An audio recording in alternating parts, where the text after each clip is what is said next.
I know it's almost time. We do have quorum, but I'm gonna wait for another minute or two because there are a few elections taking place this morning.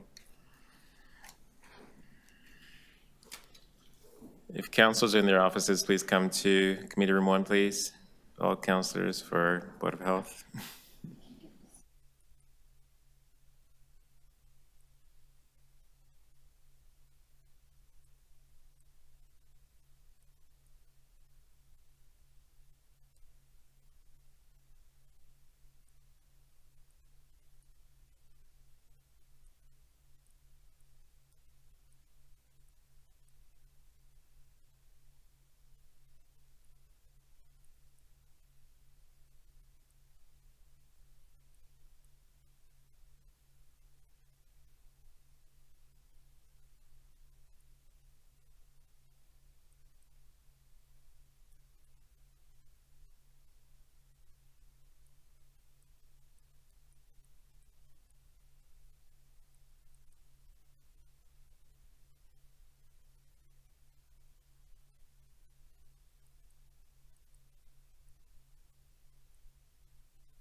All righty, everyone's here. Wonderful.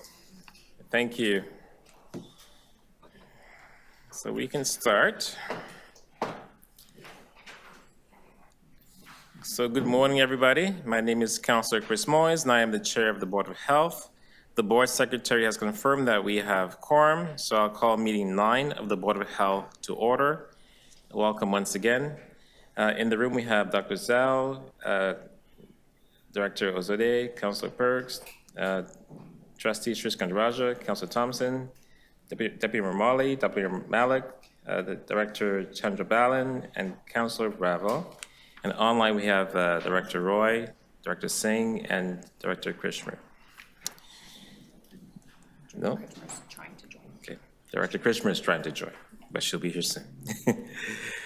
So today's meeting is being held with board members and city staff participating both by video conference and in person at City Hall in Committee Room Number 1. City Hall is open to the public and anyone is welcome to attend the meeting at City Hall today. The public may continue to participate electronically by video conference. This meeting is also being live streamed online at youtube.com/Toronto City Council Live. I ask everyone for their patience with any delays and technical issues. The clerk staff will connect all remote registered public speakers to the meeting by audio. The list of speakers can be viewed online by visiting the Board of Health page at toronto.ca/council and clicking the speakers box for today's meeting. The board secretary has also emailed the speakers list to directors. Directors, this is a paperless meeting. The board secretary has provided all agenda material on toronto.ca/council and via CMP, the clerk's meeting portal. Directors, please keep your mic muted unless you wish to question staff or speak to an item, and ensure that your video is turned on. As part of each agenda item, I will ask directors to raise their hand or unmute their mic if they wish to question staff or to speak. I will then create a speakers list and will call on directors when it's their turn to speak. When voting on an item or a motion, I ask the directors ensure that they turn on their video and raise their hand to indicate their vote. Directors, I want to remind you that you must submit and approve your motions by email. Staff are available at boh@toronto.ca to help with motions. The Board of Health acknowledges the land we are meeting on is the traditional territories of many nations, including the Mississaugas of the Credit, the Anishwabeck, the Chippewa, the Haudenosaunee, and the Wendat peoples, and is now home to many diverse First Nations, Inuit, and Métis peoples. We also acknowledge that Toronto is covered by Treaty 13 with the Mississaugas of the Credit. Today, this meeting place is still the home to many Indigenous peoples from across Turtle Island, and we are grateful to have the opportunity to work and live on this land. As public health professionals and members of the Board of Health, we recognize the historical and present-day traumas inflicted upon Indigenous peoples. We stand with communities and families as they mourn the loss of loved ones who were sent to residential schools and never returned. We also acknowledge our complicity in ongoing colonial violence. We commit to supporting the efforts of Indigenous groups towards reconciliation and action-oriented practices, including the equitable use of resources. We strive to learn Indigenous histories and collaborate with communities and families so we can create safe spaces that honor Indigenous cultures and ensure that Indigenous perspectives are present in our work and practices. As a Caribbean Canadian, I am committed to continually acting in solidarity with our African, Caribbean, and Black communities seeking freedom and reparative justice in light of the history and ongoing legacy of slavery that continues to impact our communities across Canada. As part of this commitment, I would also like to acknowledge that not all people came to these lands as migrants and settlers.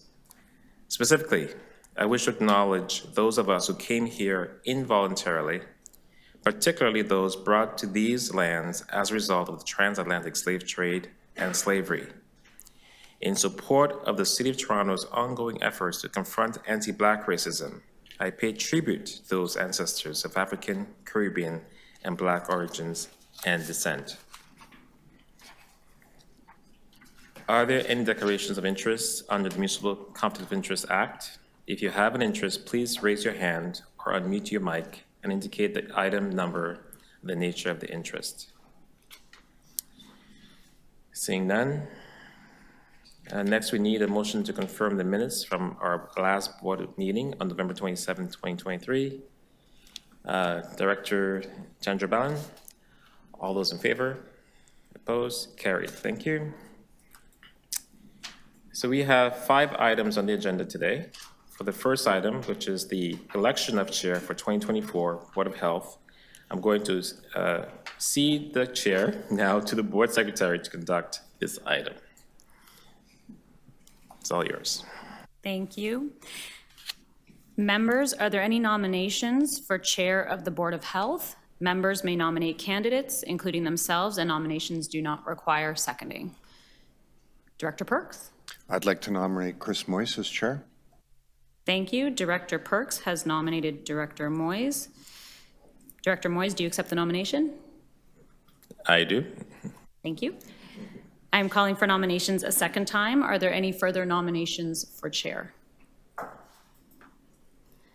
I'm calling for nominations a third and final time. Are there any further nominations for chair of the Board of Health for 2024? Hearing no further nominations, I declare that the nominations are now closed.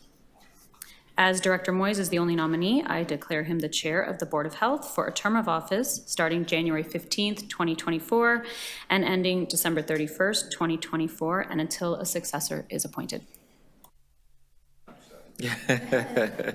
Thank you, Madam Secretary. And thank you to my colleagues in the Board of Health and everyone here today. We did some great work in 2023, including our major last item, Our Health, Our City, with which outlines our 5-year strategic plan going forward. So there's a lot of legacy things that we haven't completed in 2023 that we're still working on, but with all of us together, with our leadership here at the Board of Health, I'm sure we'll continue to do great things for the people of Toronto. So the next item is item HL 9.2, election of vice chair for 2024 Board of Health. Is there anyone here to speak on this item? 1 second. Members, as there are any nominations for vice chair, members may nominate candidates, including themselves, and nominations do not require seconding. Okay, I think that's it. Directors, go ahead. Who's anyone interested in running for vice chair? Go ahead. I'd like to nominate Councillor Bravo. Okay. Any other nominations? Okay. I'm calling for nominations for a second time. Are there any other further nominations?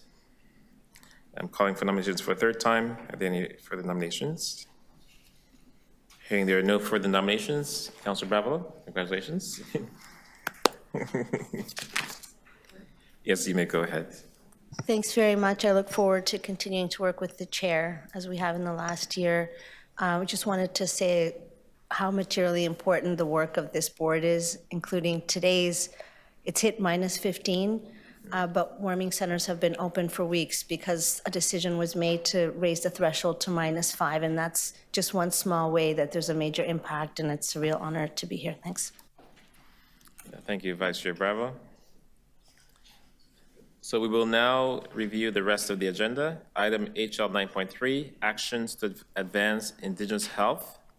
There's a staff presentation, so this will be held down in my name. Item HL 9.4, updates on the 2023 to 2024 respiratory virus season.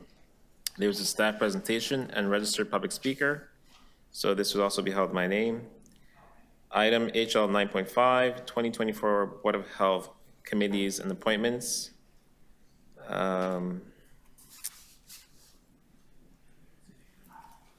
Do we have a motion? Okay, I'm going to hold this item down as well, item 9.5. Okay. So we'll now consider the items that were held. Items HL 9.3, action to advance Indigenous health. We'll begin with the presentation on this item. We will hear from, there are no registered speakers on this item. I will ask Dr. Lamptey to provide some information on this. Good morning and thank you. I'm Dr. Nakashi Lamptey, Deputy Medical Officer of Health and Acting Medical Officer of Health during Dr. Davila's absence. I appreciate your presence as we commence the 2024 Board of Health meeting schedule. Today, we receive an update on this year's respiratory illness season, as well as an important update on Toronto Public Health work on advancing the Indigenous health strategy. As we navigate through the items on our agenda, thank you for your steady commitment to promoting public health. Your insights and contributions are valuable in shaping strategies and initiatives that resonate with the communities we serve.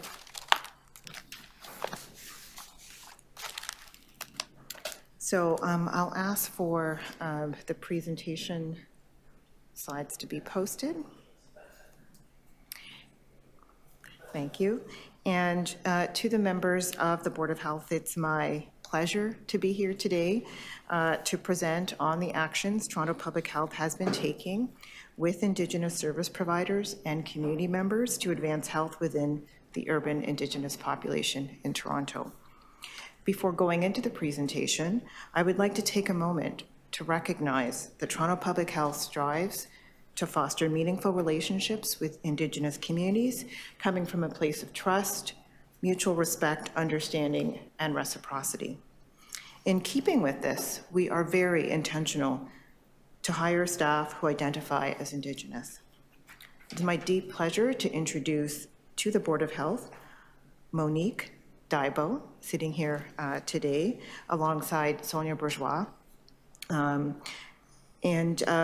is Toronto Public Health's Senior Policy and Strategic Issues Advisor focused on Indigenous health.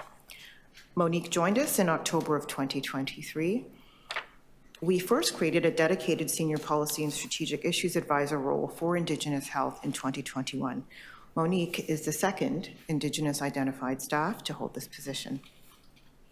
Monique is of Mohawk and Taino descent, originally from the Kaneoke community of Kanawake, Quebec. She spent, Monique, would you like to say a few words of introduction or?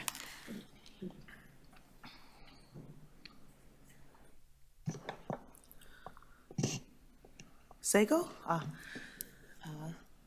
Sego Tanse, Mio Kisipi Piao, Monique Daibo, Nitsigaso, Nia Taino, Ikwa, Mohawk, Oma o PQ, Plains Cree Territory, Kihiwan, Alberta, Treaty 6 Territory, Ochinia, Omi Sima, Ogwa, Omamawao, Opi, Wow, Siwanaun, Nitsu.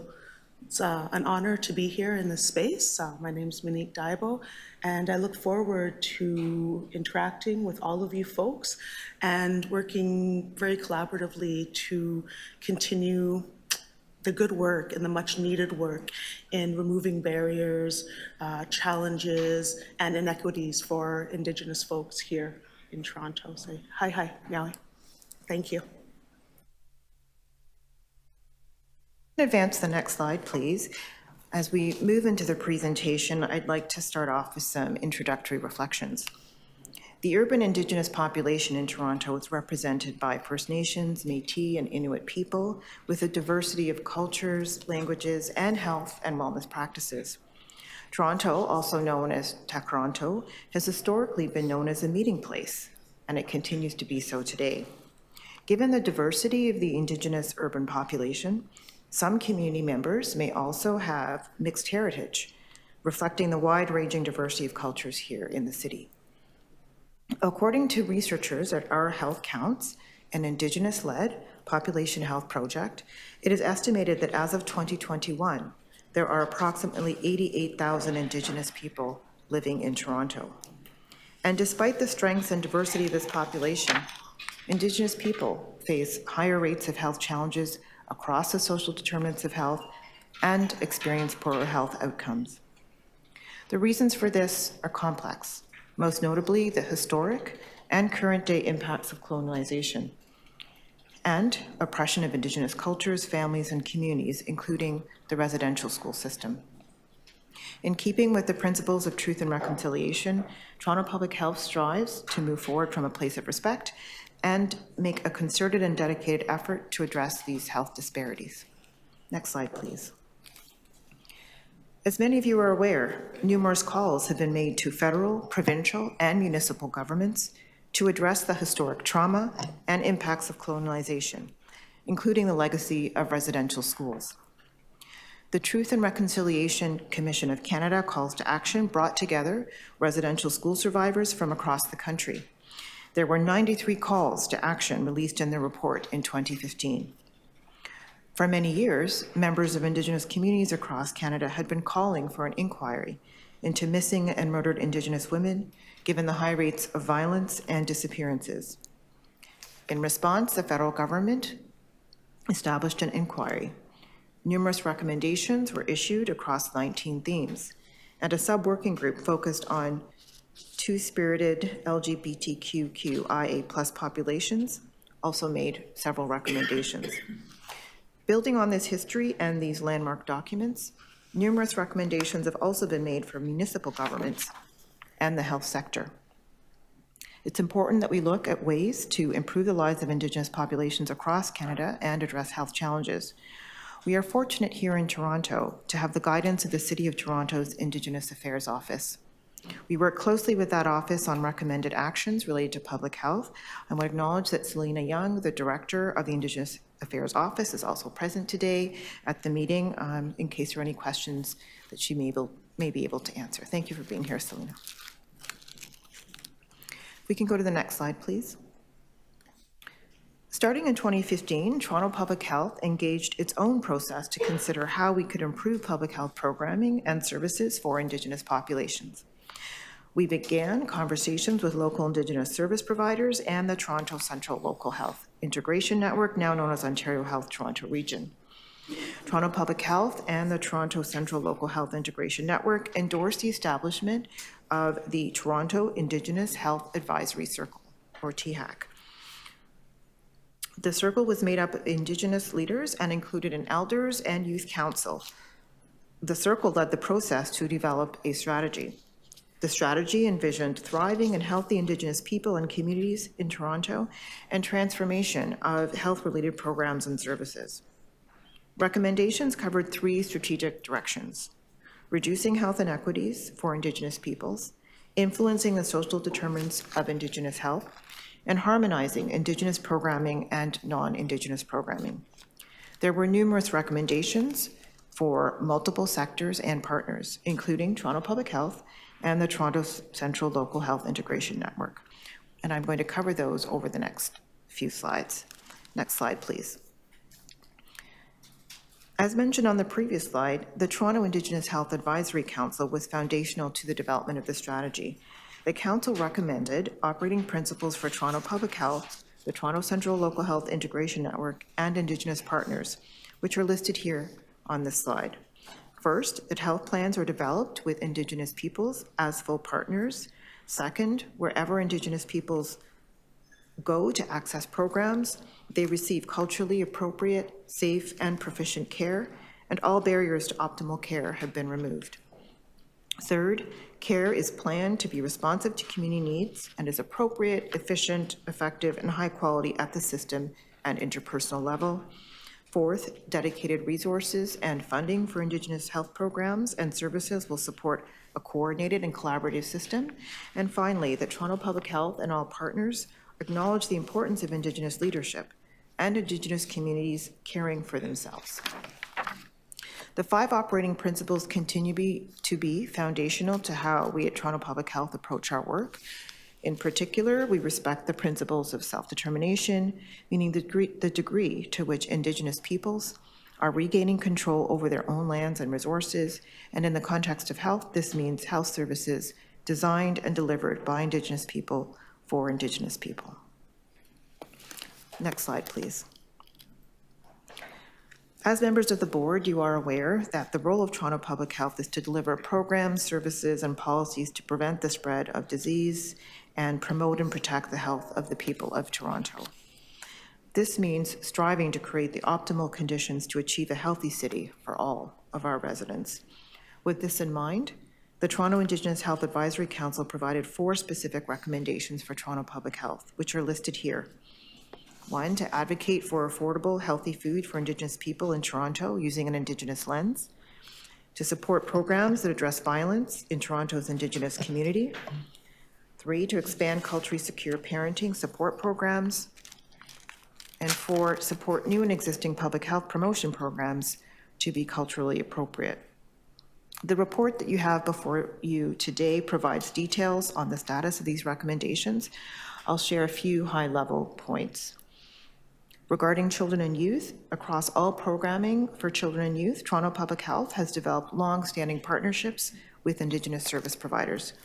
More recently, staff have established an Indigenous liaison team of public health nurses to engage directly with Indigenous service providers and co-develop public health interventions. On culturally safe health promotion, we've taken a look internally at the ways in which we can work towards Indigenous cultural safety in the delivery of public health programming. Cultural safety is an outcome that aims to address power imbalances, promoting an environment free of racism and discrimination where people feel safe while receiving care. Cultural safety requires ongoing education, reflection, and improvement, and TPH is committed to this. In addition to requiring TPH staff to engage in cultural safety training, in 2023, we launched an Indigenous Cultural Safety Action Plan. Attachment 2 of this report includes some additional detail on this work. On access to food and addressing violence, recommendations from the Toronto Indigenous Health Strategy that relate to affordable and healthy food for Indigenous peoples and responding to violence impacting Toronto's Indigenous community are being addressed through commitments made under the city's Reconciliation Action Plan. Specifically, social development, finance and administration, parks, forestry, and recreation, and Toronto Shelter Support Services and Economic Development and Culture will be leading a variety of initiatives to increase access to land and space for food programming. The Indigenous Affairs Office and other city divisions are developing an implementation plan to guide the city's response to the national inquiry into missing and murdered Indigenous women and girls, including the impacts of violence. Next slide, please. You may be aware that City Council adopted a Reconciliation Action Plan in April 2022. This plan is in direct response to the calls to action from the Truth and Reconciliation Commission in 2015, as discussed earlier today.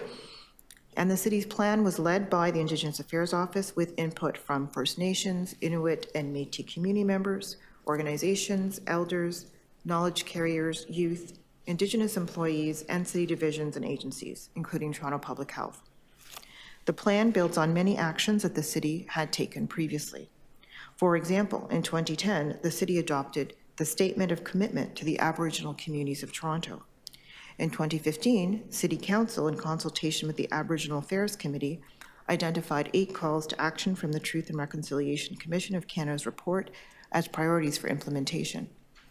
Following 2015 and new and ongoing recommendations, the city began developing a Reconciliation Action Plan. The plan focuses on 5 themes: restoring truth, righting relations and sharing power, addressing injustice, making financial reparations, and activating the City of Toronto's commitment to truth and reconciliation.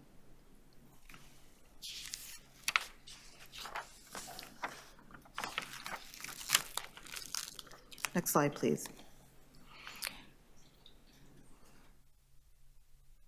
As mentioned, City Council adopted the plan in April 2022. City divisions have contributed to the plan and are expected to lead components of the plan with assistance from the City of Toronto Indigenous Affairs Office.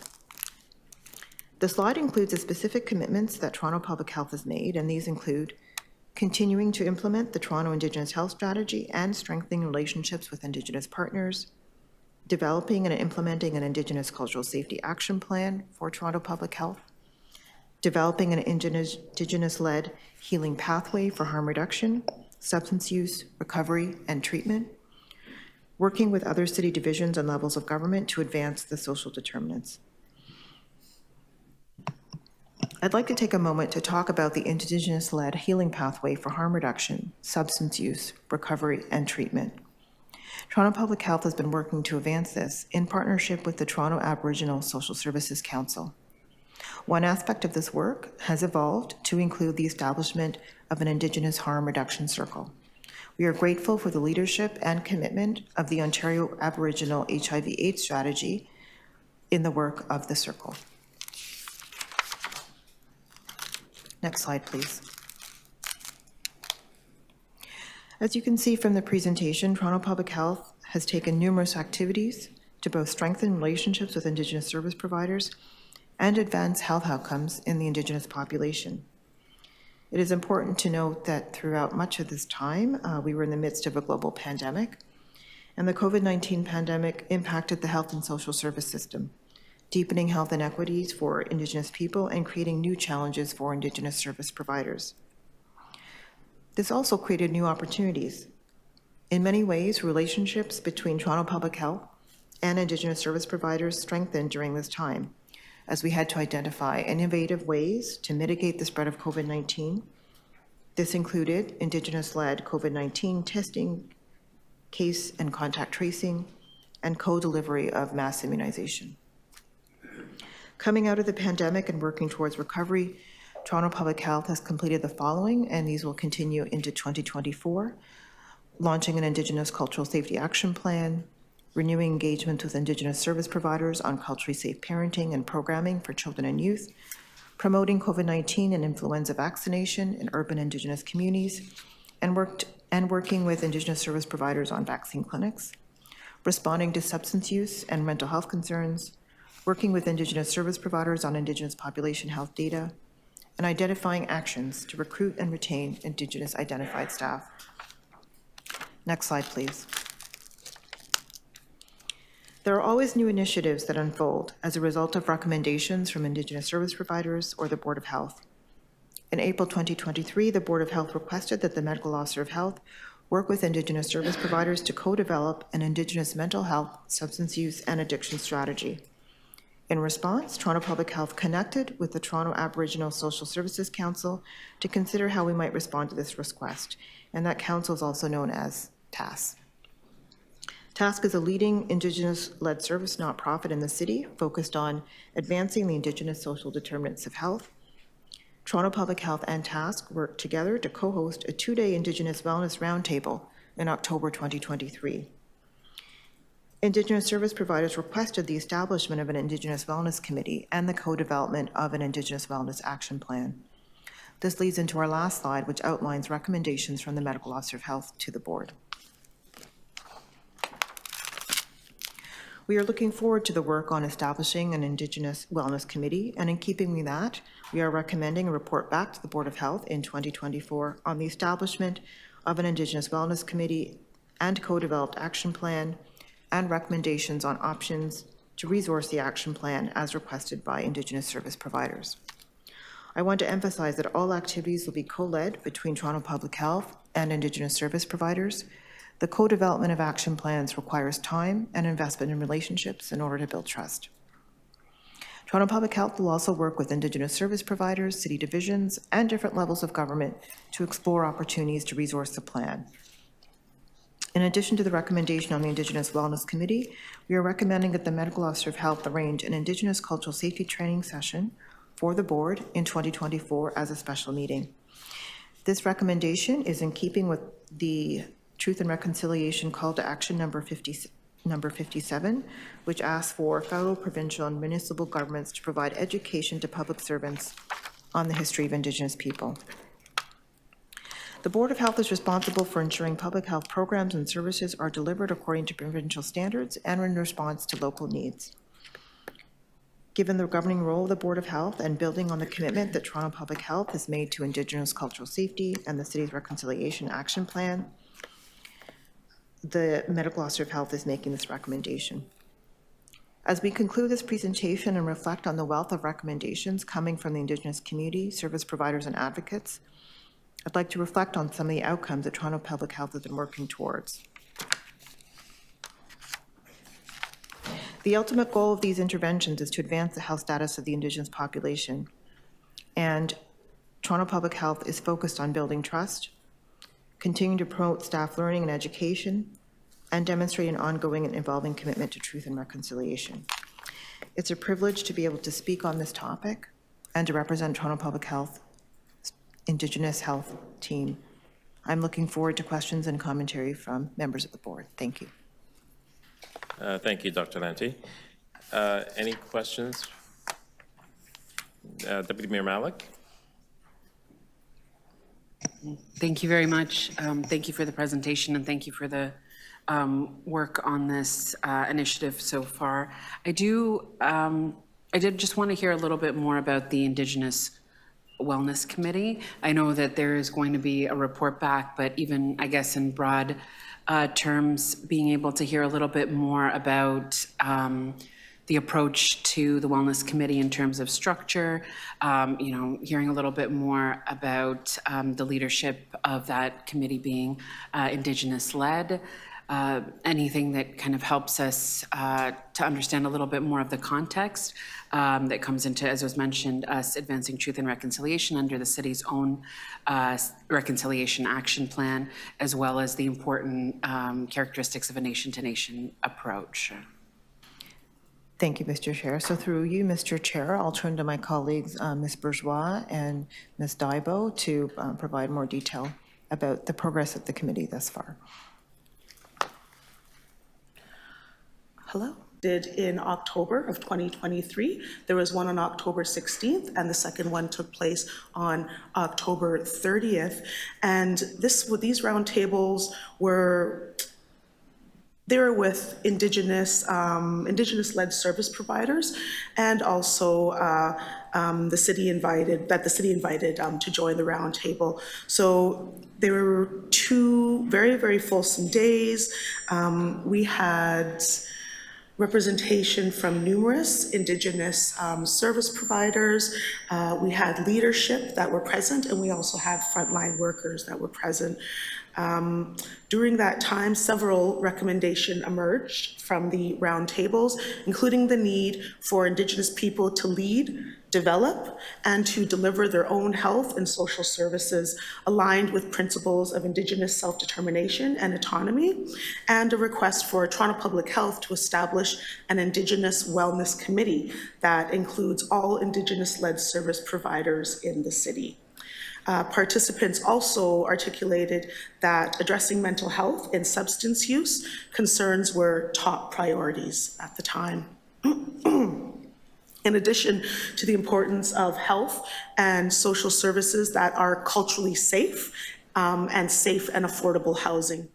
Toronto Public Health is currently working towards establishing the Indigenous Wellness Committee in early 2024, so right around the corner, with the goal of co-developing an action plan to advance Indigenous wellness with a particular focus on substance use prevention and promoting mental health and wellness. Did that answer your question, Councillor Malik? I think it begins to get us closer to what we're looking for, and I look forward to the report back in terms of some more specifics about the structure and the leadership of the committee, but that is really helpful in terms of what is shaping that, so thank you. All right, yeah, thank you. Thank you. Any other, Councillor Bravo? Thank you, and thank you for the presentation. Through you, Mr. Chair, I think in short, yes, that's the basis, the intentions of a lot of our work, and I think we outlined how the initial principles of the THAC are ones that we still follow that articulate much of what you've just said. I'll just maybe ask Ms. Bourgeois and Ms. Daibo to see if there's anything more they'd like to add in terms of some of the ways we can demonstrate that we're embedding that. I think certainly the cultural safety training that we require all TPH staff to take is one example of that, but they may have others they may want to share. Yeah, definitely. Thank you for that, Nakashi. Yeah, Councillor Bravo. As Nakashi shared, can you hear me? Yeah. Okay. As Nakashi shared, at this point, all staff have been trained in Indigenous cultural safety principles, and they're currently required to take Indigenous cultural safety courses, both provided by City of Toronto as well as Toronto Public Health. Public health program areas are encouraged to seek out additional Indigenous cultural safety teaching, cultural safety training geared towards their very specific areas of focus. For example, the dental and oral health services group is currently working with Grandmother's Voice, and this is an education collective. And over 2024 and beyond, we're working towards each program area completing additional programming training, but we're prioritizing program areas that are clinical and/or interact with members of the public specifically. Finally, as of September 2022, Toronto Public Health has committed to planning annual education events for Toronto Public Health staff, so internally to recognize vital days, for example, like the National Day of Truth and Reconciliation and the impact of the residential school, as well as other days throughout the year. Thank you. Just as a follow-up, one of the items we're considering today is the strategic planning process.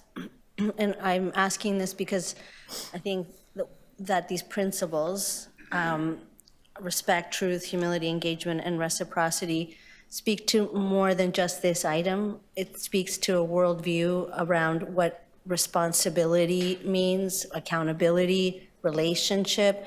So I'd like to ask whether it would be appropriate to, if we adopt this item and we as we're deliberating this item, that we ask the Strategic Planning Committee of the Board of Health, subcommittee of the Board of Health, to consider these principles as prioritizing them, as guiding principles for all of the work of Toronto Public Health, if we're going to make this really meaningful.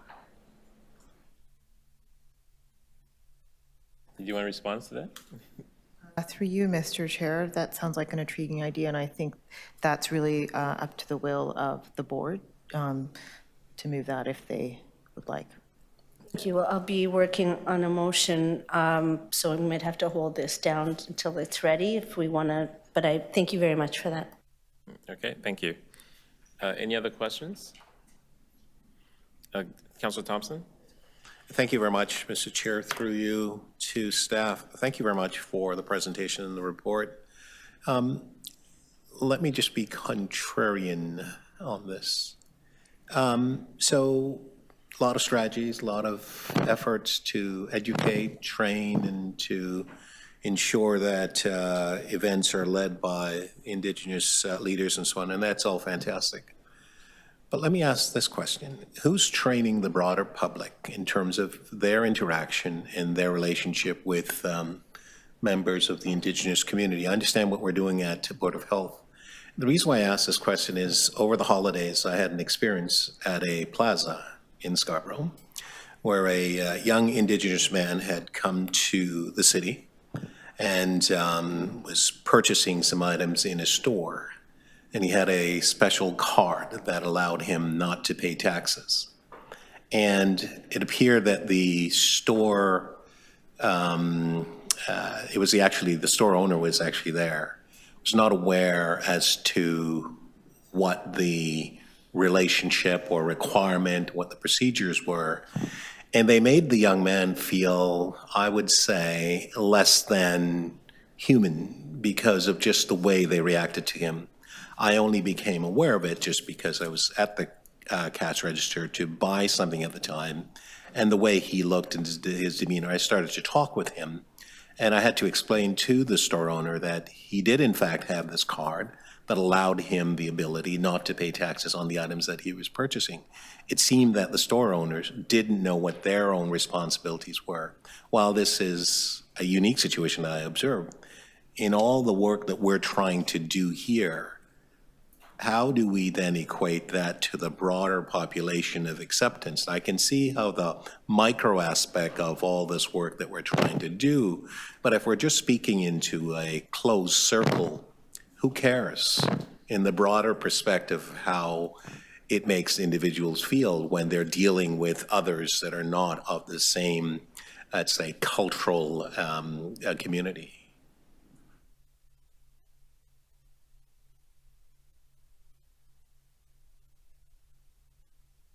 So my question is, what are we doing about that? How do we address that? Through you, Mr. Chair, if I may begin to offer some comment on that, I'll also ask for any additions from my colleagues here as well as from Director Young. Is that better? Okay, sorry about that. I was saying that I was going to attempt to begin to answer the question, and also call on my colleagues in front of you, and also Director Young, if she'd like to make any comments. So I think the story that you're telling is actually a very vivid illustration of some of the themes that we're presenting in this report that on a daily basis impact Indigenous health. And Toronto Public Health, as one city division, has scope and ability to shape the environment in the programs and services that we deliver. And we contribute to a wider plan in the city on the Reconciliation Action Plan that is led by the Indigenous Affairs Office. So you're right, the challenges of discrimination and ongoing colonialism affect many sectors. Toronto Public Health has influence over public health services and programs that we have to work with those other sectors under the wider umbrella of the scope of the city. And I think that's why the Truth and Reconciliation Commission was so extensive in its list of recommendations, addressed at multiple sectors: education, health, federal, provincial, municipal government. So I see my colleagues nodding if they would like to add any further information to answer the councillor's question. Yes, thank you, Nakashi. Dr. Tom, sorry. Hello? Thank you, Nakashi. Councillor Thompson, I appreciate you sharing that reflection that took place in the not too long ago for yourself. So this is a very common experience that many Indigenous folks, including myself, experience on a day-to-day basis. And in terms of anti-Indigenous discrimination, these are the inequalities that we come face to face with every single day that we walk on treaty territory. And I really wanted to highlight that, on treaty territory. Having that status card is a treaty right, and it's built into numerous documents that we have that right.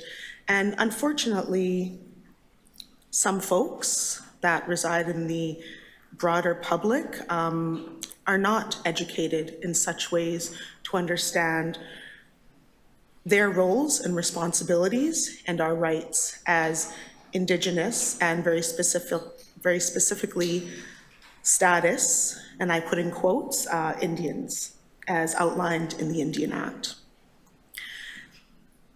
I want to say that I agree with my colleague, Dr. Nakashi, that of course, we really need to take a deeper dive into the Reconciliation Action Plan and to ensure that all of those calls to action are implemented in this city, so Indigenous folks like myself don't have to walk on treaty territory and experience those inequities and that very common anti-Indigenous racism. Yeah. Yahweh, hi, thank you. Thank you. Seeing no other questions, go ahead, Director Chandrabalan. Through you, Chair. Thank you. Thank you for the reports. Thank you for your presentation. I'm just taking a review of the attachment number 2 in terms of Indigenous cultural safety. I wanted to understand what piece, I see one is mandatory, which is the mandatory e-learning training courses. Is that something that's done on just on the onboarding? I just want to see if there's constant engagement of our staff and if there's constant education. I know that there's things that are encouraged, there's things that are required. I just want to get an understanding of what's mandatory and what's not. So through you, Mr. Chair, thank you for the question. I think it probably, unless you maybe gone through the training, hard to distinguish what's ongoing, what's mandatory, what's continuous. So I'll turn it over to Ms. Bourgeois and Ms. Daibo to elucidate that a little bit further. Thank you for the question. For sure, there are mandatory training that someone would receive at onboarding. So just to break it down, the city, through actually the Indigenous Affairs Office, has some set training, and so everybody needs to complete that. And that it could be at the onboarding stage or, when that training is available. And then as articulated in attachment 2, we did release additional training as a part of Toronto Public Health. And so I think what we're trying to do is exactly as you said. It's not just one and done. It has to be on an ongoing basis. So as the attachment states, we launched the Indigenous Cultural Safety Plan in 2023. And so we're still at the phase of, getting everyone on through the training, making sure everyone has the principles, as Councillor Bravo said, and a good understanding of how to apply that. And then honestly, for 2024 and beyond, I'll be working with my colleague here, Monique, around how can we continue to keep this active. I think in particular, using the days that are, for example, in June, it's Indigenous Heritage Month. In September 30th is the National Day of Truth and Reconciliation. So really using those days to keep it active as well. And so people understand really the meaning behind those days and continue to incorporate it into their work. Thank you for your answer. I understood there was a lot of events and opportunities for people to learn. I think that it'd be important for us to still create those as mandatory so that it's easier to engage. Not that there's not a willingness to learn by staff, but often we can get caught up in our day-to-day tasks, and sometimes it's easier to push off when it's not required.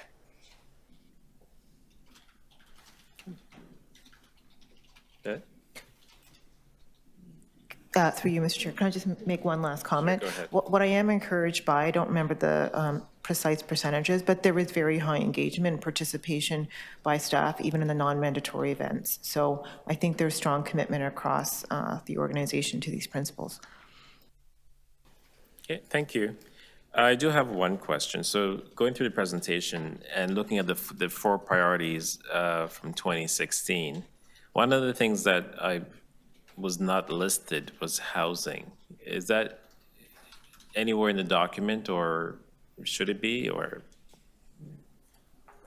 Go ahead. Through you, Mr. Chair, can I just clarify, which of the 4 parties are you referring to? Well, there was, when you were going through a presentation there, and it says Toronto First Indigenous Health Strategy 2016, it lists 4 priorities. That was it focused on, and I didn't see housing listed as one of them. But in general, though, just speaking generally, do you agree housing for Indigenous people should be a focal point in this strategy? I know that speaking to Indigenous leaders in my own community, that's one of the things that's important to them. And so I'm just wondering if that's something that Board of Health should pay more close attention to. Through you, Mr. Chair, I think we would agree that housing is an important determinant of health for all people, and it's a specific determinant of health for Indigenous health as well. I'm going to turn it over to Ms. Bourgeois because I suspect that it not being listed doesn't mean that it wasn't mentioned as an important determinant. It just may not have been a focus area for action of the Indigenous health leaders who are providing health services and may be working with colleagues in the housing sector. But I'm going to turn over to Ms. Bourgeois to clarify. Thank you, Dr. Lamptey. That's exactly right. So in the presentation that I believe you're referring to, Mr. Chair, it articulates the 4 actions for Toronto Public Health. There were actually more than 20 actions in the strategy targeted both at Toronto Public Health and Ontario Health Toronto Region, as well as Indigenous providers as a whole. Housing certainly is mentioned and is a core priority as it relates to the social determinants of health, particularly for Indigenous people. And as you've noted, the strategy was launched in 2016, and I think all of us could agree that housing and the pressures for affordable housing have have been insurmountable since that time. It's just that the presentation today focused on the Toronto Public Health specific actions, but those do not preclude our work through the Housing Secretariat and our work with Indigenous service providers. And in fact, at the Indigenous Wellness Roundtables that my colleague spoke about in October, supportive housing continues to be a priority for the Indigenous community, particularly for those experiencing mental health or substance use concerns. Thank you for the clarification. Councillor Bravo, your motion is not ready, right? So, Mr. Chair, I've spoken to the clerk, and we're going to deal with that during the meeting of the Strategic Planning Committee in the afternoon. And so I wouldn't move something here, I would move something at that time. okay, wonderful. Thank you for that update. So in that case, may I have someone to adopt the motion, staff recommendation? Deputy Mayor Morley, all those in favor? Opposed? Carried. Thank you. The next item is HL 9.4, update on the 2023 to 2024 respiratory virus season. We will begin with a presentation on this item. There are no speakers. Oh, there are speakers. We will actually start with the presentation first, and then we'll go to speakers afterwards. I think Dr. Irene Armstrong, Associate Medical Officer of Health, is going to present. Is that correct? Okay, wonderful. You may begin. I'll just introduce my colleague here as the slides get posted. Throughout the COVID-19 pandemic response, Toronto Public Health has provided regular updates on respiratory virus activity in Toronto. We are entering our 4th year of living with the COVID-19 virus, which is now an integrated part of our respiratory illness landscape. At the October 2023 Board of Health meeting, we delivered a presentation that explained TPH's plans to inform and protect residents from respiratory illness during the 2023-24 respiratory season. That presentation included a recommendation by the Medical Officer of Health to share a situational update of the respiratory season to the board about its impacts on Toronto residents. That was adopted by the board, and so we're here today. We use a number of indicators to assess the respiratory season's impacts, which informs TPH's operational response, priorities, and actions. I'm very pleased to introduce my colleague, Dr. Irene Armstrong, Associate Medical Officer of Health, to deliver the situational update. Thank you, Dr. Armstrong.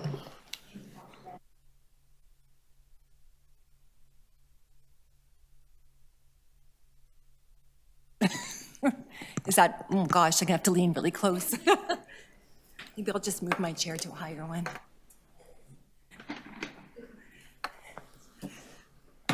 Okay, is that better? Apologies for that, sorry. Good morning. Thank you, Dr. Lamptey.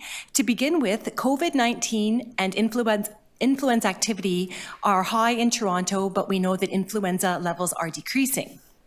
Influenza percent positivity decreased to 6.6% for the most current week, compared to 15.6% in the week previous.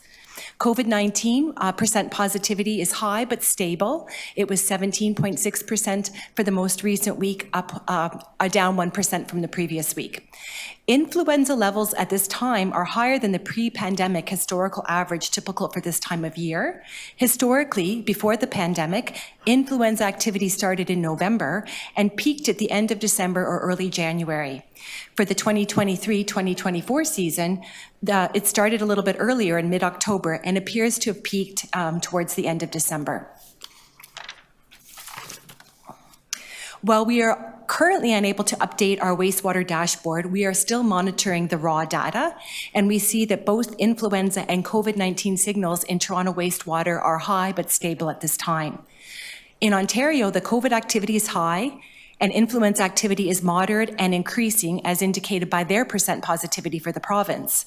Whereas at the national level, influenza activity decreased this week, but remains at elevated levels. Thank you. So as of January 12, 2024, there were 72 COVID-19, 15 influenza, and 9 RSV active outbreaks in healthcare institutions in Toronto. This is consistent with the number of active outbreaks reported across the city for the same time period last year in 2022-2023 season. Respiratory outbreak activity is high in hospitals, long-term care homes, and retirement homes across the city. This is not unexpected for this time of year. It is too early to determine if we are at a peak of overall respiratory outbreak activity in Toronto. Next slide, please. Thank you. This slide shows that although respiratory virus activity remains high, some acute care visits are decreasing after a peak in late December. Specifically, the peaks that were observed in the last 2 weeks of December have started to decrease for both respiratory-related emergency department visits and for pneumonia and influenza-like illness. Respiratory-related emergency room visits in Toronto are still at a moderate to elevated level. At present, elevated numbers of respiratory-related admissions for those 18 years of age and older are mostly being driven by COVID-19. For the most recent week of January 2nd to January 10th, TPH has received reports of 122 COVID-19 related hospitalizations, 8 new ICU admissions, and 44 COVID-related deaths. Next slide, please. I'm next going to speak about TPH's initiatives to help protect residents during the 2023-2024 season. Next slide. Thank you. This respiratory season, TPH is running a multi-channel print and digital public education campaign that informs and encourages residents to protect themselves and others from respiratory illness. The messaging to the public has focused on how residents can protect themselves with vaccination and what actions they can take to protect others if they suspect they're ill with COVID-19 or influenza. Targeted communication in the form of a letter was sent to school principals for sharing with families and included information and strategies to reduce respiratory virus spread and where to access respiratory virus vaccines. Additional outreach to schools included consultations with school administrators to review strategies to reduce the spread of respiratory viruses within their school. Next slide, please. This slide is a reminder of the type of interventions Toronto Public Health offers to assist the health system to manage and respond to institutional outbreaks. The Outbreak Preparedness Toolkit are digital resources and information which were made available to all facilities across the city in some form. Recently, Toronto Public Health adjusted the number of people contributing to outbreak response and COVID-19 data entry with the involvement of a wider number of skilled staff across the organization to respond to the current high levels of respiratory viral activity. Next slide, please. In addition to our prevention actions in health promotion, communications, and outbreak response, TPH has extensive activity on vaccine promotion. Although our role in administering COVID vaccine to the general population has changed with the closure of the fixed-site mass immunization clinics, strategic immunization in 2023 focused on residents most likely to benefit from reduced risk of severe COVID disease. This graph displays information that is consistent with those targeted efforts. This graph shows the number of Toronto residents who have received a recent COVID-19 dose in the last 6 months by age groups in years. It includes the number of people who have recently received COVID-19 vaccine and the vaccination trends by age group. Higher risk age groups make up a larger share of the COVID-19 doses recently administered in Toronto. This is encouraging because older adults are among the other groups of people, like people with chronic health conditions, that are a priority for updated COVID vaccines in order to reduce the risk of severe COVID-19 infection. That is why TPH's mobile immunization efforts were focused on populations at higher risk for severe COVID disease. For example, TPH organized multiple mobile vaccine clinics in Toronto's shelter system and in naturally occurring retirement community buildings where many older adults live. Next slide, please. On December 5th, 2023, Health Canada approved the non-mRNA Novavax COVID-19 vaccine. Currently, the Ministry of Health restricts delivery of the Novavax product to public health units. As soon as Novavax vaccine became available for administration, Toronto Public Health organized special clinics to administer this vaccine at the North York Civic Centre on December 19th and 20th. And over those 2 days, 419 doses were administered. On December 18th, 2023, the Chief Medical Officer of Health for the province outlined new expectations for health units to continue COVID-19 vaccination opportunities for particular groups at high risk of severe outcomes who may encounter barriers to accessing the vaccines through other channels. And this includes children under the age of 5 years and people seeking the Novavax vaccine. TPH will release additional Novavax appointments at community clinics from January 25th onwards. TPH will also offer appointments for pediatric COVID-19 mRNA vaccines for children aged 6 months to under 5 years of age. In addition to the forthcoming TPH appointments, children aged 6 months and older can get their COVID vaccine at some doctors' offices and select pharmacies. And we're encouraging families to call those pharmacies in advance to confirm that the COVID vaccine is available for the young children on the days that they're planning to visit, and ideally to book an appointment. On December 7th, 2023, the Ministry of Health expanded the publicly funded RSV, or respiratory syncytial virus, vaccines eligibility groups to include individuals 60 years of age and older who are part of one or more of the following groups. And these groups include patients in hospital receiving an alternate level of care. And what that means is a person can be hospitalized and occupy a hospital bed, but no longer require the intensity of services that are required in that setting.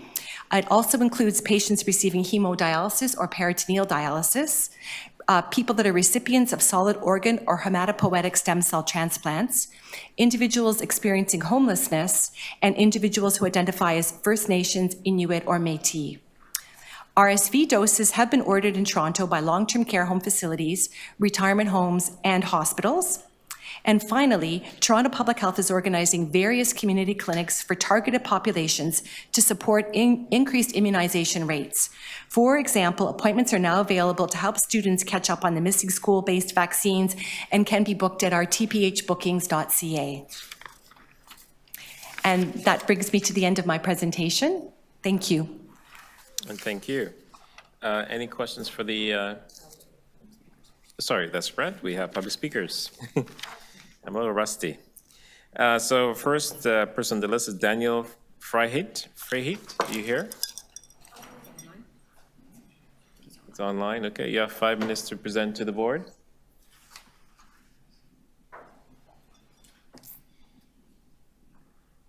Thank you, Chair. Yeah, you may Thank go. you, members of the board. Can you hear me? Yes, you proceed. I'll be brief today. I think you folks know me quite well.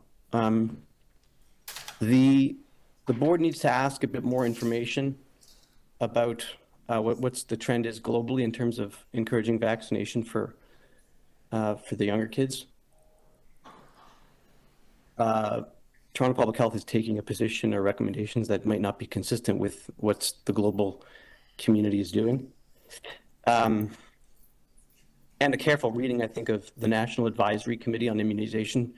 Just do a better check, cross-check with what the medical officer is recommending in relation to NACI. And also ask some questions about all-cause mortality, the surge in all-cause mortality. There's a lot of questions around that. Sorry, is it? We can hear you just fine. So I wasn't using my audio from. So just ask some questions about that, because I think what Toronto is doing in relation to other cities internationally is off the path a bit.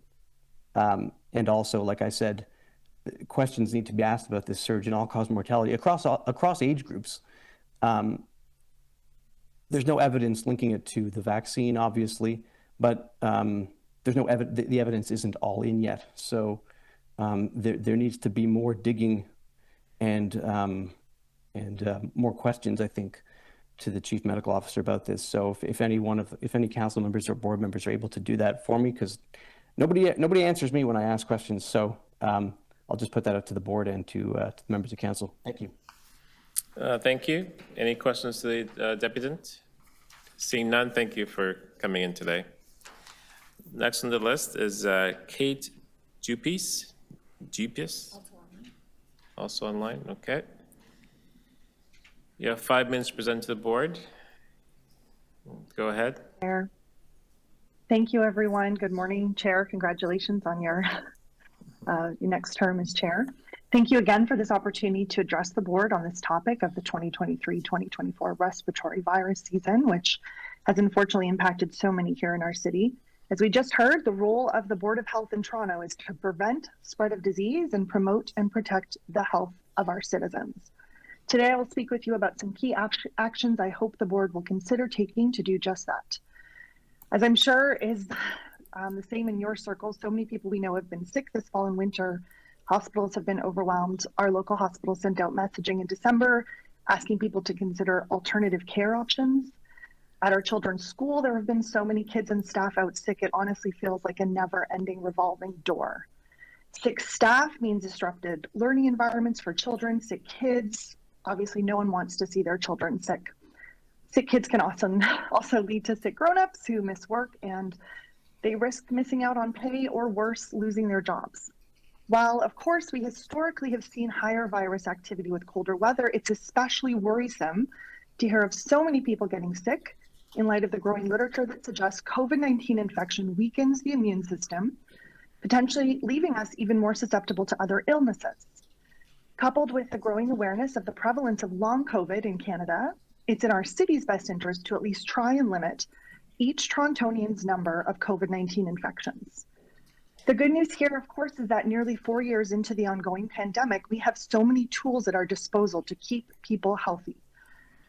Toronto Public Health has great messaging out about vaccines, of course. We also know that wearing masks in crowded indoor spaces, staying home when sick, and clean air to help reduce the spread of illness are all key strategies we can take. When it comes to masking, hundreds of thousands of Torontonians, namely children and teenagers, spend their days in crowded indoor spaces. They have no choice. They have to go to school. So the adults in charge have to make these spaces safer. The Ontario Minister of Health tells us to mask for 10 days post-symptom onset. This type of messaging was shared right before the holidays, but it must be shared widely and repeatedly by Toronto Public Health. High-quality respirator masks like N95 should be easily accessible and free to all Torontonians. We can hand them out at counselors' offices, libraries, and community centers, much like you've started to do now with our rapid tests. We also need high-quality PPE in long-term care. We've just heard about the number of outbreaks in our long-term care homes here in Toronto. Residents typically don't leave the home that often. The only way they're getting sick is from those coming into the home. Baggy masks that gape at the sides and slide down the nose will not keep our residents safe. Outbreaks not only sicken and even kill residents, they also cause additional burden and strain for our staff, many of whom are already experiencing high levels of stress and burden. Staying home when sick. When my children had COVID, 2 separate Toronto Public Health nurses told me they could go back to school COVID positive. This type of advice will inevitably lead to more spread of disease within our community, which is what Toronto Public Health is supposed to be trying to prevent. So we must ensure that Torontonians are given the correct messaging about staying home when sick and about masking if they do have to go back to school or work. I don't know if TPH nurses are still calling families when their kids test positive, but we need to adjust that messaging. Clean air. Air quality in Toronto schools was a known issue far before the COVID-19 pandemic, with data from 2015 showing poor air quality in many TDSB schools. We need a concerted effort to improve and monitor indoor air quality. All children and all education staff members in all Toronto schools deserve to be breathing fresh, clean air. Beside the physical health benefits of clean air, there are data showing benefits for cognition, and today is Blue Monday. It's important to note there's also benefits for mental health as well. Improving air quality, of course, does not have to stop at Toronto schools. It can extend to places like the TTC, arenas, libraries, and to long-term care homes. We need to have a public education campaign from Toronto Public Health to educate people that HEPA units provided to us by the Minister of Education only work when they are plugged in, when they have clean filters, when the HEPA units are turned on. All of these steps will go a long way to help improving indoor air quality, which can also help to keep us safe should we experience terrible wildfires this year like we did last spring and summer. Toronto Public Health can help us by launching a public education campaign to help more people understand that COVID is airborne. that COVID floats through the air like smoke, and it can stay in the air even when an infected person has left the room. Your final Cleaning thoughts, air can please. help reduce the spread of disease. Thank you again for your time to speak today. I trust our Board of Health will work hard to ensure that Torontonians have the knowledge and tools we need to help keep ourselves, our loved ones, and our communities safe. Thank you for your help. Thank you. Any questions for the deputant? Seeing none, thank you for coming in today. Karen Ruckus, also online. You have 5 minutes to present to the Board of Health.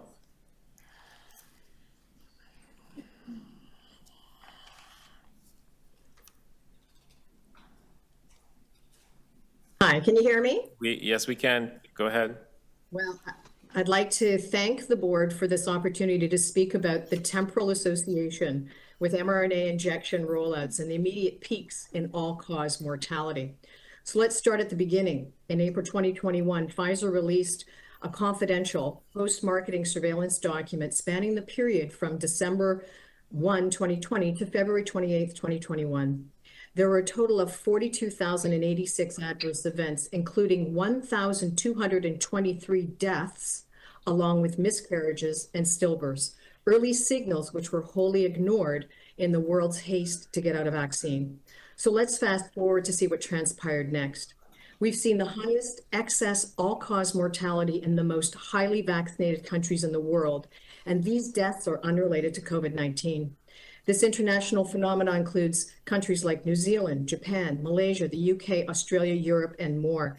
In Canada, an increase in excess deaths started by the end of 2021 in all provinces and continues till present. Health Canada's own website shows it has investigated 455 reports of death associated with the COVID vaccines up to and including September 15, 2023. This number of deaths we know is vastly underreported for a variety of reasons. Health Canada declares that they have insufficient data to prove causation in all those cases, with the exception of 6. Why is that? Because autopsies are discouraged even in those cases of ill-defined or sudden unexpected deaths of once healthy individuals. In February 2023, the CBC reported 10,000 deaths of unknown cause in Alberta, taking the top spot for cause of death, and, quote, COVID does not explain it all, end quote. Examining Stats Canada data related to other ill-defined or unspecified causes of mortality shows a 5-fold increase between 2019 and 2022 of these unknown causes of death. If autopsies were carried out with specific immunohistochemistry to enable identification of the spike protein or the SARS-CoV-2 nucleocapsid protein in organ tissues, we'd know if the vaccines are causing these untimely deaths. But remember, you don't find what you don't look for. So let's examine CDC's vaccine surveillance program, VAERS, which to date documents 36,726 deaths related to the COVID vaccines and over 1.6 million reports of adverse events. Based on a 2009 Pilgrim Harvard study, we know that these numbers are vastly, vastly underreported. Since vaccine mandates began, there has been an 84% increase in mortality of working millennials. We're talking ages 22 to 44, according to CDC's own data, and a 40% uptick in non-COVID deaths of working persons ages 18 to 64, as reported through the USA's insurance industry numbers. And Medicare data shows a 10% increase in all-cause mortality since the rollout. So let's examine Europe's vaccine surveillance system with 28 participating countries, which reports 841 excess deaths among children, ages 0 to 14, up to and including week 33 in the year 2022 alone. European statistics show that there have been more excess deaths recorded in 2022 than in 2020 and 2021, and the greatest increase has occurred in children and young people. And German insurance data shows a tsunami of vaccine injuries in 2022. In addition to deaths, there are serious adverse events which are afflicting Torontonians and burdening our healthcare system. How do we know that? Because Canada's vaccine injury support program has surpassed $11.2 billion in payouts. So we must ask ourselves, what is the threshold of serious adverse events and/or deaths before we stop marketing a dangerous product. Well, last month, cantaloupes, the fruit, was suspected in a salmonella outbreak. It took just 61 hospitalizations and 7 deaths before these cantaloupes were recalled. So in closing, many doctors and scientists predicted that these new, never before tested on humans COVID vaccines would cause injuries and deaths months, if not years, after they were deployed, if the injected survived the initial shot. Many now have afflicted hearts, turbo cancers, blood clots, neurological issues, autoimmune diseases, to mention Your a final few, thoughts, please. that are weakening their bodies and may cause them to have an early unexpected death. What can you do? I want you to listen to your constituents who are describing an unfolding tragedy of young, fit adults. Thank you very much. Thank you. Any questions for the Thank you. deputants? Seeing none, thank you for coming in today. Thank you. Next, Mariko Ude, are you here?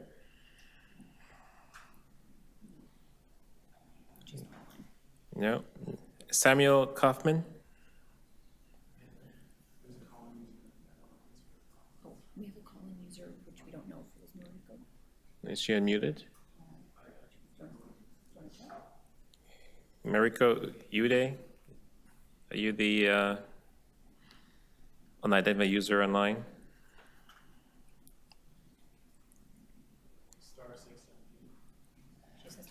Press star 6 to unmute.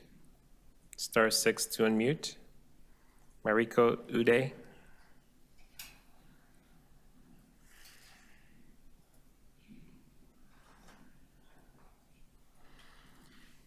we'll go to the next person. Samuel Kaufman, are you here?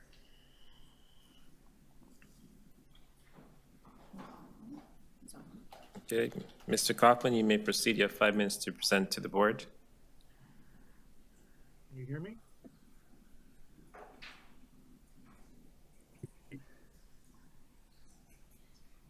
Oh, Yep, we could hear you, okay, thank you. but you're very faint, actually.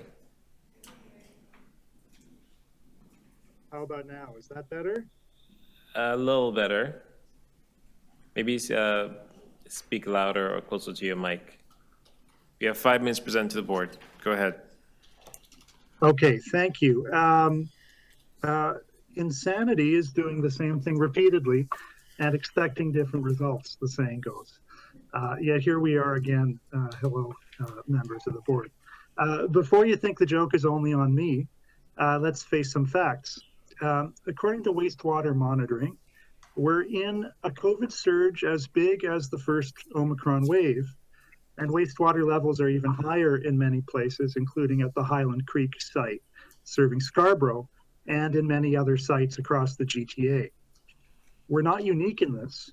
The wave is passing over the entire world, including summery Australia. The decision to let COVID run wild 2 years ago during the first Omicron wave has had predictable results. Unchecked viral evolution, leading to a second Omicron event in the form of the JN1 variant. Adding up to a lot of immune evasion. This means our prior vaccinations and infections are less protective than they would have been at reducing new infections and disease. On top of that, old vaccinations have waned, and there's been dreadfully low uptake of the new vaccines, which came late to Canada. It doesn't help that, as we heard, there's no Novavax available anywhere in the city. There seem to be no widely practiced preventative measures. Masking, testing, ventilation improvements are hardly anywhere to be found. The combined result, possibly the biggest wave ever, we'll know how big in a few weeks. If we continue as we have, we shouldn't be surprised to see another big evolutionary jump and surge in the not too distant future, with continuing evolution as we go, ongoing waves keeping infections at a high level with resulting burdens on our health system and our society more generally. For 2 years now, relying on population immunity from vaccination and infection alone has failed to slow the virus. So we should all be asking, what's the strategy? Is the strategy to ramp up protective measures and surges? Well, this current surge wasn't a surprise. It's winter. JN1 was identified months ago, and its growth in other places was very well documented. TPH has adapted its messaging, including new attention to masking, testing, and ventilation in the last month or so. But on the ground, it's really hard to see any impact. Look around you. How many people at this meeting are wearing masks? I mean, come on. The message is not getting through. If there's a surge strategy, surge measures need to be stronger. Actual rules that people follow because of their normative force.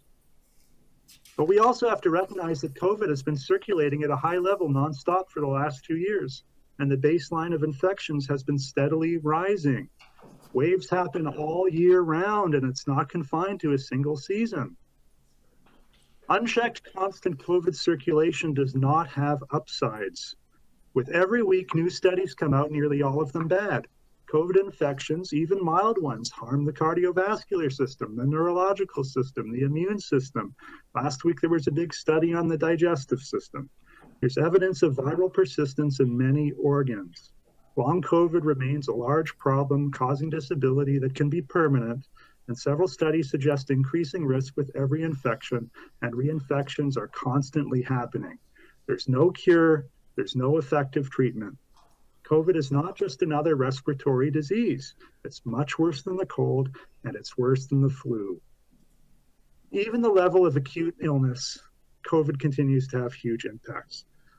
We don't see the huge hospitalizations that we used to. That's good. But when you do look, you see higher levels of absences from schools. You see higher level of absences from workplaces due to illness. The economic impacts on the workforce are huge, and the impacts on our children's educations are also huge. TPH is in the public health landscape, but it can participate in those conversations, and it shapes local actions. Please acknowledge that our strategy needs a reset. If COVID is here to stay, we need equally sustained strategies to blunt its impact. As a model, consider extended campaigns against smoking, combinations of laws and public education, which have been very effective. One step would be raising awareness of the consequences like long COVID and organ damage through highly sustained, visible public health campaigns, also informing people of COVID's airborne transmission and appropriate methods to reduce risk. Another step would be to actually institute measurable and effective air quality improvements across all public, private schools, etc. To conclude, we can't keep relying on the current vaccines alone. It's crazy to go on. Thank you. Any questions for the deputant? Seeing none, thank you for coming in today. I believe we had Mariko Ude still on the line. *6 to unmute, please.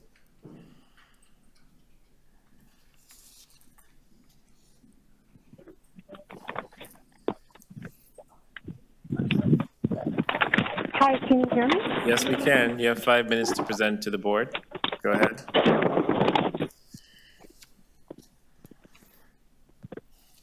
Dear Board of Health, I just want to bring attention to 2 letters that I submitted for this meeting. The first letter is a response to a question asked by one of the councillors at the October 2023 meeting. And that question was, how does the safety of the COVID-19 vaccines compare to that of other vaccines? And I'd like to share my perspective based on U.S. Vaccine adverse event reporting system run by the CDC and FDA, to which doctors and patients can report adverse events. Now, this system has been commented on as having over-reporting because anyone can report.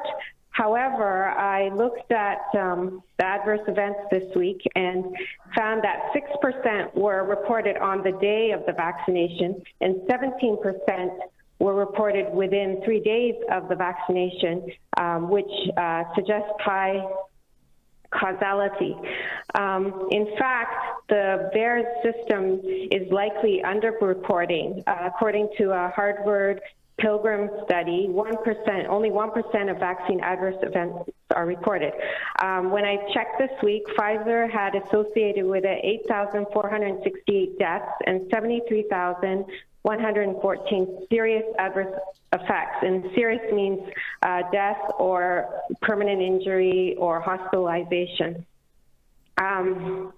In any case, we can argue about over-reporting and under-reporting, but what I decided to do was compare Pfizer vaccine to the flu vaccine using VAERS. So we're applying the same system to both. And I found that the Pfizer deaths and serious adverse events were 30 times more than the flu vaccine. And this is per dose, so it's a rate that I'm comparing. And so the Pfizer vaccines are 30 times less safe than the flu vaccine, and this, I believe, is a safety signal worthy of alarm and attention. And in my opinion, we should be taking these vaccines off the market, or at least telling people about or at least telling people that they are not totally safe. My second letter has to do with 6 months to 4-year-olds. In the fall fall COVID vaccine campaign, I received an email from the City of Toronto saying that everyone over 6 months of age are recommended to get the vaccine. And 6 months to 4-year-olds were actually on the priority list, which I was shocked about, because the NACI, the National Advisory Committee on Immunizations, which is the body that advises Public Health Agency of Canada, did not come out with a strong recommendation for 6 months to 4-year-olds. In fact, they came up with a discretionary recommendation, which is the lowest level of recommendation. Discretionary means that a discretionary recommendation means that known advantages are closely balanced with known disadvantages or uncertainty in the evidence of advantages and disadvantages exist. A discretionary recommendation may be considered for some populations or individuals in some circumstances. Alternative approaches may be reasonable. So I'm just wondering why from this discretionary recommendation, how we come to recommending vaccines for the 6 months to 4-year age group. I would like to know on what basis Toronto Public Health is vaccinating infants with the COVID-19 mRNA vaccines with priority when NACI is providing much more cautionary and nuanced guidance. I think Torontonians should be relayed this nuance and told that it's a discretionary recommendation, not a strong recommendation. Thank you. Okay, thank you. Any questions for the deputant? Seeing none, thank you for coming in today. And lastly, we have Dr. Roman Preberzinski. Are you here? You're online?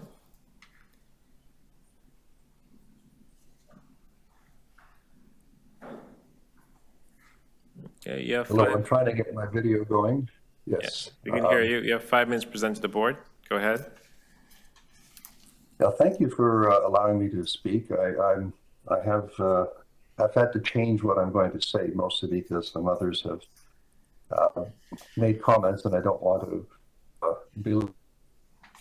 but I would like to echo Sam Kaufman's comments in that we do have to look at other jurisdictions, and I don't know how much communication our Board of Public Health has with other jurisdictions in the world that have really changed their and notwithstanding Mr. Kaufman's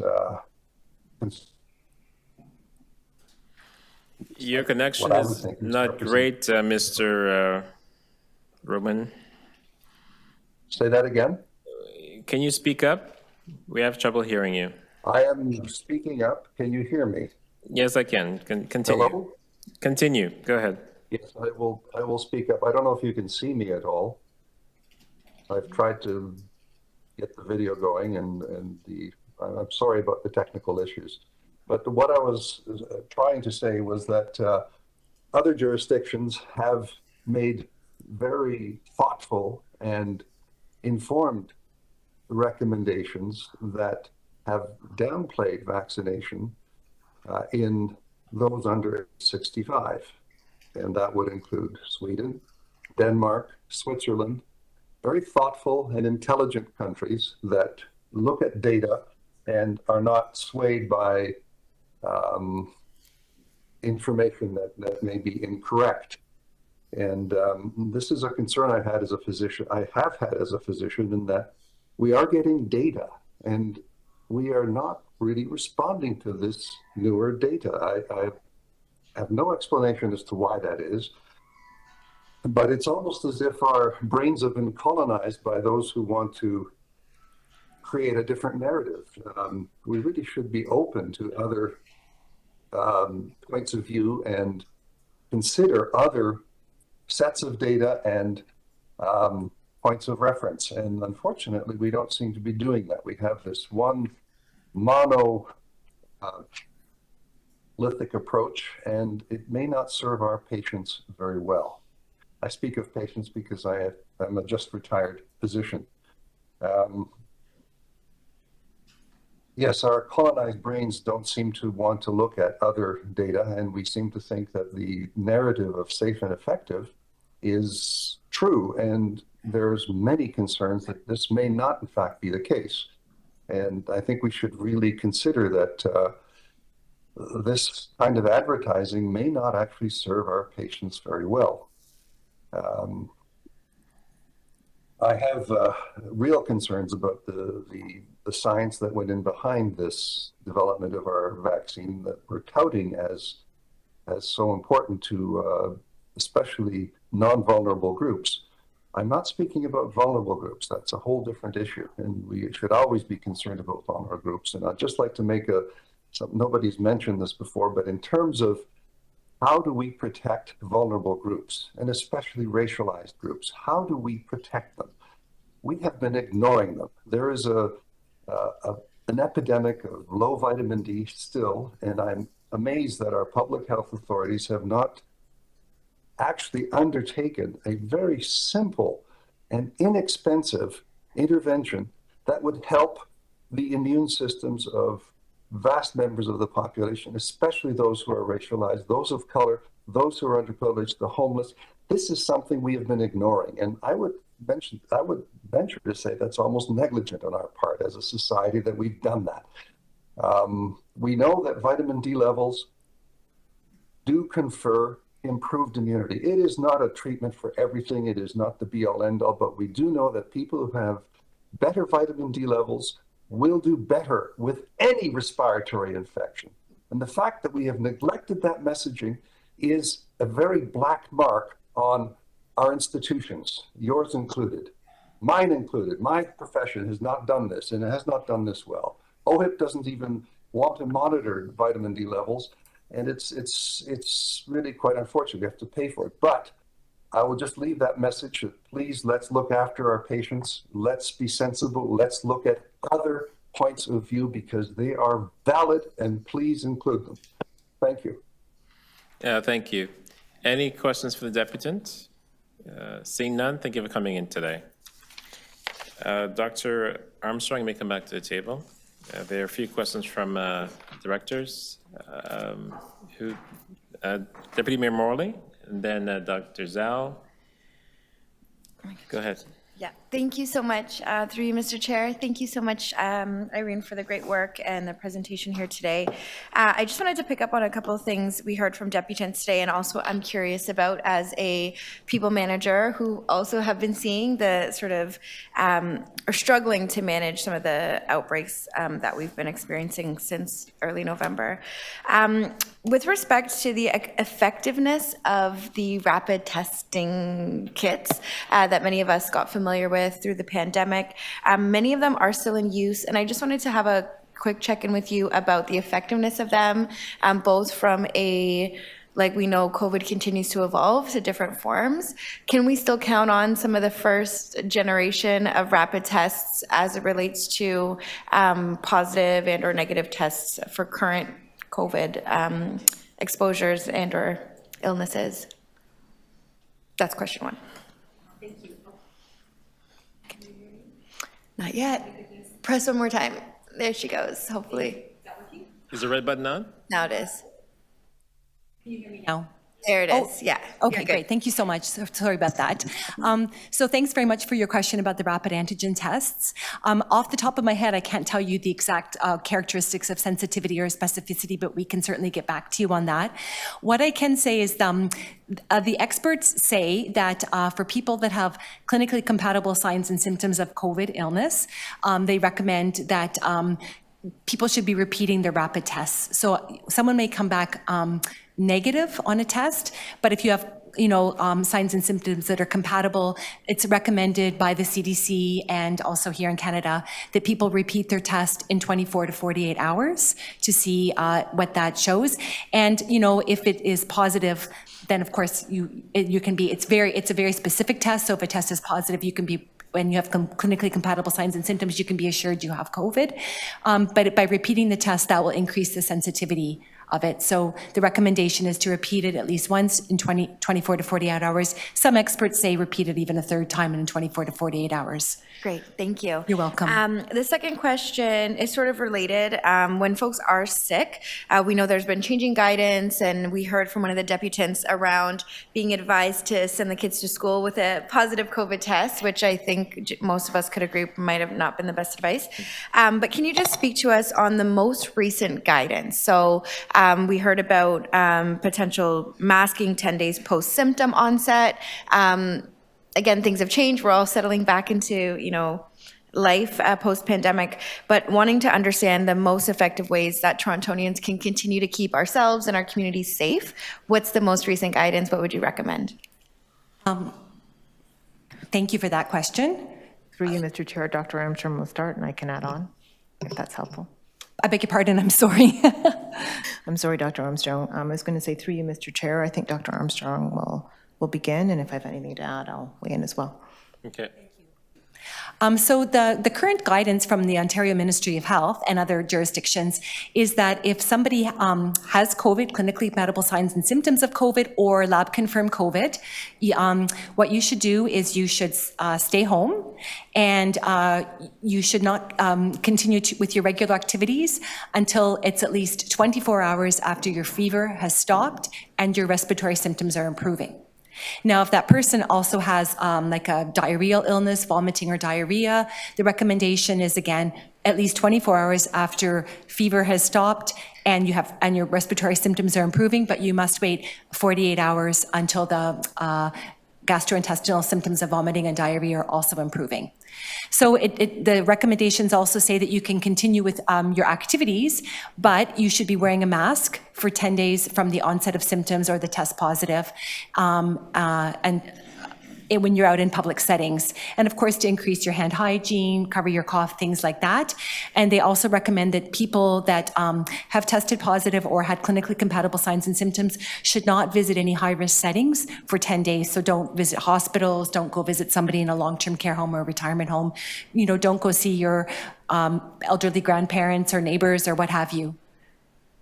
That's very helpful. So it does sound like if someone is tested positive for COVID but is non-symptomatic and wears a mask, that it may be reasonable for them to carry on with some of their activities. That's correct. Okay, thank you. Thank you. Yes, through you, Mr. Chair, I just wanted to add that this information is available to the public on our website, and if it's helpful, we can recirculate some of that guidance to the board, since it's timely, and as you mentioned, many people may be looking for that information right now. Okay, thank you. Dr. Zhao? Great, thank you for the presentation, Dr. Armstrong. My question is about the RSV vaccines. So are we still using Arexvy vaccines, or have we started using the Abrysvo vaccines that are now expanded to pregnant women as well? Through you, Mr. Chair. Currently, we have in Ontario available the Arexvy vaccine.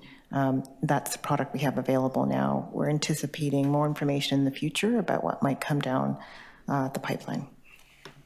And Dr. Armstrong, please weigh in as well. Thank you. I just want to mention that a new vaccine has been approved by Health Canada as of January 4th. It was also approved by the FDA in the US, and that's also going to be apparently indicated for people 60 plus and also for pregnant women during certain weeks. That has just been approved by Health Canada just this month, and it is going to go to NACI for review and for guidance. I can't remember the name of it. It was an unusual name. It's the Abruzzo vaccine. Thank you. I was just wondering, so once it does get approved, would it be given by, for example, family doctors or like Toronto Public Health clinics? I think we'd have to wait for ministry guidance on that. Thank you. Okay, thank you. Councillor Thompson? Thank you very much, Mr. Chair, through you. How is it determined that the Novavax is distributed? You had a clinic in North York that I understand that people had to call in to make an appointment. How is it determined that only North York would have a clinic, for example? Through you, Mr. Chair. I think there's a number of elements to that. First, as you recall, we had our mass immunization clinics, which provided widespread access across the city. Those were funded by COVID-19 emergency funds from the province that have ended. So the expectation to offer COVID-19 vaccines to public health units is now, you could say, a new expectation that is carried over from the pandemic that now needs to be integrated into our routine programming. And if you recall, Toronto Public Health's immunization activities were previously mandated to focus on catch-up of child vaccines and administration of the school-based immunization programs for youth and adolescents. So to respond to the new expectation, the work towards the end of December was done quickly to provide quick access. We're now going to have to work to see how we expand that access. That's going to take some time. The initial work was really to make sure that there was some provided before the holidays. We're planning additional community clinics in the coming days. Mr. Chair, not sure I got the answer, but what I'd like to know through you, Mr. Chair, residents in Scarborough who did not have access to the Novavax were not able to make appointment in North York, were not able to travel to North York in order to have access.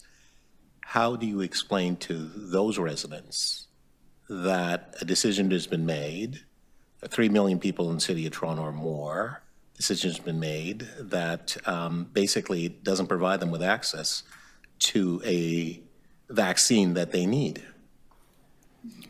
Through you, Mr. Chair. So the intention is to, as I said, widen that access to more community clinics across the city. It does take some operational time to find the space to be able to send the staff, because we have not traditionally provided, before the pandemic, widespread population access. Our immunization activities have been focused on those two programs I mentioned earlier, which is catch-up of child vaccines under the Immunization of School Pupils Act, as well as the school-based immunization program. So that access is coming. So through you, Mr. Chair, Doctor, you stated that January 25th, I believe those were the dates that you mentioned, that there would be service provided.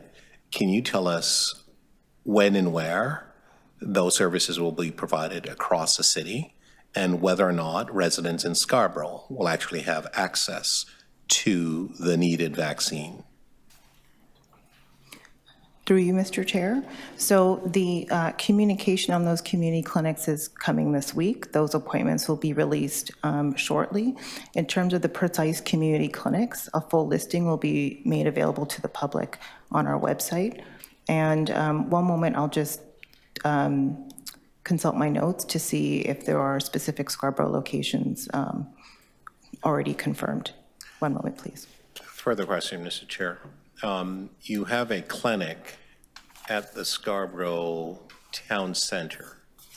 It's on the west side at Borough Drive that offers vaccine. I'm just wondering why is there a need to have a special clinic, as you just stated, and you have a clinic there? Why are you not able to provide the vaccine through that particular location at the Scarborough Town Centre? Through you, Mr. Chair, I believe if you're referring to our mass immunization clinics, those have closed. I can confirm there is a Scarborough Sorry, when was it closed? immunization clinics for COVID-19 response were closed December 13th, 2023. There was a public communications campaign to inform people that those were closing because of the end of provincial funding. I can confirm there is a Scarborough clinic planned for January 25th in the Scarborough community. And the full availability of clinics, as I mentioned, is going to be publicly communicated in the coming days. So will Novavax be available there? Yes, absolutely. That's the purpose of, one of the purposes of the Okay, clinic. so I finally have an answer. Thank you. Okay. Director Ozude, you have a question? Thank you so much for the presentation. I just got a couple of questions about the presentation. I'm curious what the situation is in shelters and other closed dwelling settings with regards to the vaccine.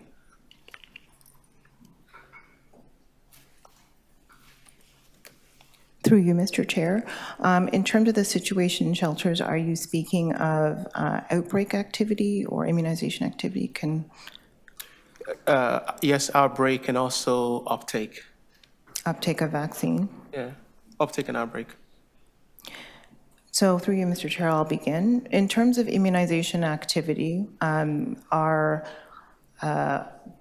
mobile clinic teams that we had during the pandemic, those have subsided because the pandemic funding ended. Although Toronto Public Health has traditionally done smaller numbers of mobile clinics for vaccines like influenza. So we anticipate that we'll have to continue to offer some of those mobile clinics in the coming year. In terms of outbreak activity, Dr. Armstrong presented the outbreak activity in healthcare institutions like long-term care home facilities, retirement homes. And we do have some outbreak response support in shelters. The reporting on that is different just because of the requirements of the Health Protection and Promotion Act. It's those healthcare institutions who are required to publicly report on. But we do provide, Toronto Public Health does provide guidance to shelter settings on how to manage and control an outbreak. So have there been any outbreaks in shelters in the city? Through you, Mr. Chair, I can say in general, yes. I'll just ask my colleague, Dr. Finkelstein, if you'd like to provide any further detail. Thank you, through the chair. Yes, we have been responding to outbreaks in the shelter system during this respiratory season. But as with outbreaks in the long-term care and healthcare settings, we have seen that they continue to be at a similar level. There was an increase in late 2023, but they have since leveled off. Thank you. And is there some way to access the data for that? Does TPH collect the data? Yes, there is ongoing data collection for outbreaks in shelters as a congregate setting. We've had some challenges in reporting out over the last short amount of time, but we look forward to continuing to report out on that information. The question, I think, too, is where is that data? Is that available somewhere publicly? The data. Oh, yes, we are reporting that out on our website. Okay. Thank you. And I'm also curious, does public health collect socio-demographic data on race, ethnicity, housing status that shows where people who are getting the vaccine live, maybe on an individual or neighborhood level? So through you, Mr. Chair, at certain points during the COVID-19 pandemic, we did offer surveys for clients to voluntarily complete that information when they were being immunized at our own clinics, and some of our other community partners also collected that information. The overall participation rate across the city from all providers in collecting that information was low. So at a certain point, it became less informative to continue to collect that. We have many Board of Health recommendations on the collection of social demographic data, encouraging the province to work with us on sustainable approaches and data systems to be able to not only collect this information, but to be able to analyze it. So currently, we're not routinely collecting it on our immunization clients, but we do periodically assess whether we should do short surveys on some of our services to collect that. Okay. And final question as a follow-up to that. I'm just thinking from a health equity and social determinants of health perspective, how then do we know if there's an equitable distribution and equitable uptake of the vaccines across the city?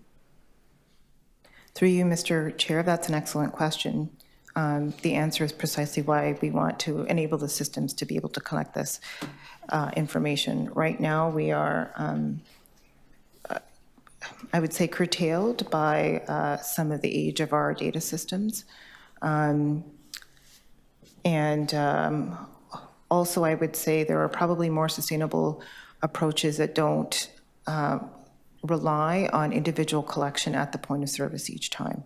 So this is an issue that requires a concerted strategy over time, and that's why we've, I think, had so many Board of Health motions on this.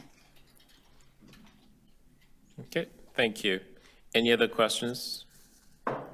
Nope, seeing none. Okay, may I have someone to receive this item? Councillor Deputy Morley, Deputy Mayor Morley. I can't get my words out today. It is Monday. All those in favor? All opposed? Carried. Thank you. And we do have one last item, item HL 9.5. Oh, sorry. Item as amended. All those in favor? Opposed? Carried. Thank you. Item HL 9.5. Board of Health Committees and Appointments. Do you have an update list?